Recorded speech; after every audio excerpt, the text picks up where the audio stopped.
There's a guitar in the corner of your room. You bought it with real intention.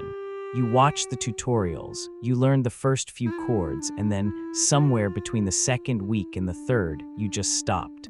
And now it lies there. Not broken, just quiet. A monument to something you can't quite name. Maybe for you it isn't a guitar. Maybe it's the half-finished business plan in a Google Doc you haven't opened in 4 months. The language app with a streak you broke and never restarted. The sketchbook. The chess puzzles. The unread books stacked in deliberate order. Each one was a genuine beginning. Each one became a kind of evidence that you cannot finish what you start. That you are, somehow, structurally incapable of commitment. That belief is the thing we need to examine today, because what you've been calling a flaw is actually a signal. And what the world has been calling unfocused is, in every meaningful sense, a more honest response to how the human brain evolved to survive. Here is what the neuroscience actually says. When your brain encounters genuine novelty, a new skill, a new domain, a new problem, the prefrontal cortex lights up. Dopamine floods the anterior cingulate. Your reward circuitry treats the new information the way it treats food or safety. It treats it like a resource. And for the first few weeks, learning feels alive, because neurologically it is. You are building new dendritic connections at a measurable rate. You are growing. Then, somewhere around week 3 or 4, the initial neuro-plastic adaptation plateaus. The learning curve flattens. The dopaminergic novelty response quiets. And your brain, which evolved to allocate resources efficiently, begins to ask a very reasonable question. Is there more yield somewhere else? You didn't lose motivation. Your brain performed a cost-benefit calculation. And you, without any framework to understand this, interpreted the result as a personal failure. You are not lazy. Your neural operating system is simply running a very old program called exploration optimization. Now here is where the cultural story has failed you.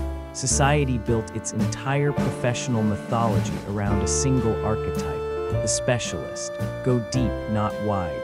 10,000 hours in one direction.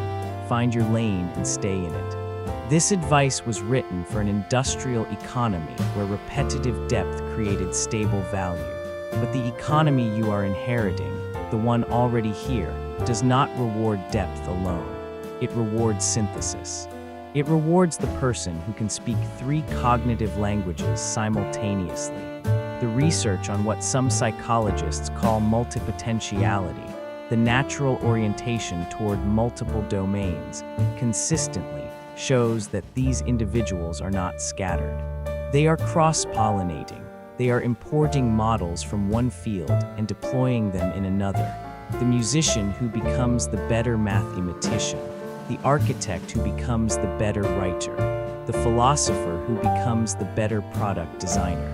These are not coincidences. They are the structural advantage of a mind that refuses to be fully enclosed. You are not a quitter. You are a system that has been running the wrong operating procedure. So let us talk about 3 protocols.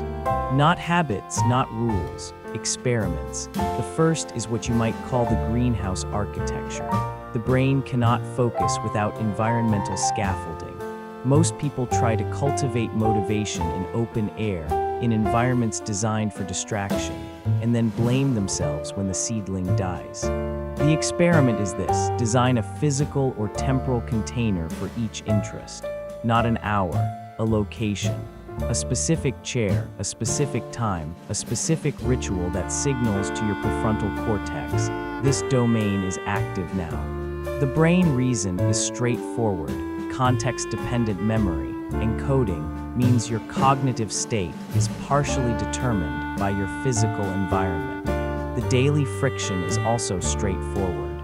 You will sit in the wrong place with the wrong tab open and wonder why nothing feels real.